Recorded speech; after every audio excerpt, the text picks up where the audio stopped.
ফিলিস্তিন রাষ্ট্রকে স্বীকৃতিতে বিরোধিতা, ইরানকে পারমাণবিক অস্ত্র নিয়ে হুঁশিয়ারি এবং রাশিয়ার বিরুদ্ধে শুল্ক আরোপের হুমকি, জাতিসংঘের ৮০তম সাধারণ অধিবেশনে দেওয়া ভাষণে এই তিন প্রধান ইস্যুতে নিজের অনড় অবস্থান স্পষ্ট করলেন মার্কিন প্রেসিডেন্ট ডোনাল্ড ট্রাম্প।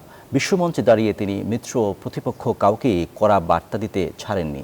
এক পর্যায়ে জাতিসংঘকে অকার্যকর আখ্যা দিয়ে এর ভূমিকা নিয়েও প্রশ্ন তুলেছেন তিনি।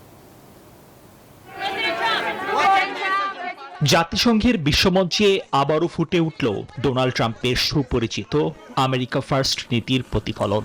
মঙ্গলবার ৮০তম সাধারণ অধিবেশনে ফিলিস্তিন রাষ্ট্রকে স্বীকৃতি দেওয়ার তীব্র বিরোধিতা করলেন মার্কিন প্রেসিডেন্ট।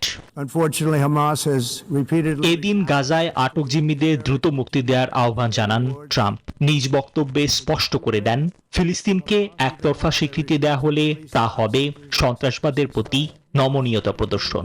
এমন পদক্ষেপ মধ্যপ্রাচ্যের শান্তি প্রক্রিয়াকেও বাধাগ্রস্ত করবে বলে তিনি দাবি করেন। এই সংস্থার কেউ কেউ একতরফাভাবে ফিলিস্তিনি রাষ্ট্রকে স্বীকৃতি দিতে চাইছে।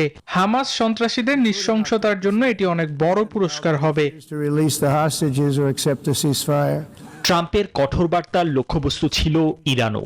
কোনোভাবেই তেহরানকে পারমাণবিক অস্ত্রের মালিক হতে দেয়া যাবে না বলে সাফ জানিয়ে দেন তিনি।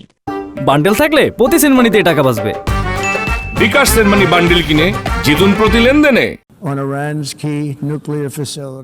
আমার অবস্থান খুব সহজ। বিশ্বের ১ নম্বর সন্ত্রাসী রাষ্ট্রকে সবচেয়ে বিপজ্জনক অস্ত্রের অধিকারী হতে দেয়া যাবে না। সবশেষে ইউক্রেন যুদ্ধ থামাতে রাশিয়ার বিরুদ্ধে কঠোর শুল্ক আরোপের হুমকি দেন ট্রাম্প। তবে এই পদক্ষেপে ইউরোপীয় মিত্রদেরও পাশে চেয়েছেন তিনি, যাতে সম্মিলিত চাপে যুদ্ধ বন্ধ করতে বাধ্য হয় মস্কো। নিবির আমিন, নিউজ 24।